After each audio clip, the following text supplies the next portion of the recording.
Pour les quesadillas au potimarron et champignons, on va commencer par cuire à la vapeur quelques morceaux de potimarron. J'en avais au congélateur, donc j'ai profité. Mais là, c'est la saison, donc profitez et vous pouvez l'acheter en frais. Maintenant, on met le couvercle, on laisse une dizaine, une quinzaine de minutes. Et voilà, le potimarron est prêt. On va le mettre dans un bol et on va mixer le tout. Mais avant, j'ai rajouté un petit peu de poivre. Vous pouvez rajouter aussi du sel, paprika, un petit peu de piment.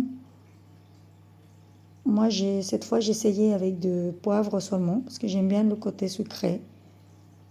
Mais vous pouvez rajouter d'autres épices. Après, j'ai coupé à peu près 100 g de champignons et 2 pleurotes. 2 grandes pleurotes. J'ai coupé aussi 3 gousses d'ail. Moi, j'aime bien l'ail, mais vous pouvez mettre au moins si vous voulez. Tout de suite après, on va chauffer une poêle avec de l'huile d'olive. On va rajouter les champignons avec les pleurotes. On le mélange. Ensuite, on va rajouter l'ail, un petit peu de poivre, un petit peu de sel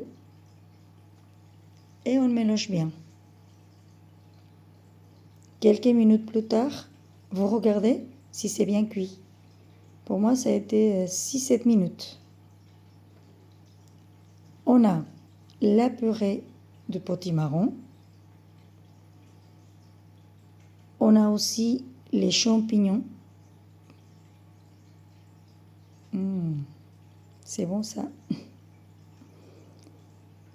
Et on va utiliser du fromage. Ça peut être fromage râpé ou en tranches. Évidemment, on aura besoin de quelques tortillas de Sonora. Maintenant, on va faire la quesadilla. Là, on prend la tortilla. On va étaler un petit peu de purée de potimarron. Ensuite, on va mettre les champignons. Et après, on va rajouter un petit peu de fromage. Bon, beaucoup de fromage. Ça, c'est du fromage râpé. J'ai fait un mélange Comté Gouda. On va répéter l'opération, mais cette fois avec le fromage en tranches que j'ai utilisé, le Gouda. Je vous conseille de mettre pas mal de fromage, car c'est une quesadilla. Et quesadilla, ça vient du mot queso. En français, queso, c'est fromage. Une fois que les quesadillas sont prêtes, on va chauffer une poêle. Je vous conseille de mettre un feu pas très fort, plutôt doux. Comme ça, le fromage va fondre et la tortilla ne va pas s'écramer. 2-3 minutes plus tard, vous retournez la tortilla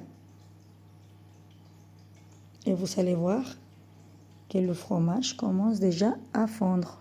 C'est bientôt prêt. Quelques minutes plus tard, les quesadillas sont prêtes. Regardez, ça c'est le fromage en tranches. Et là, on a le fromage râpé.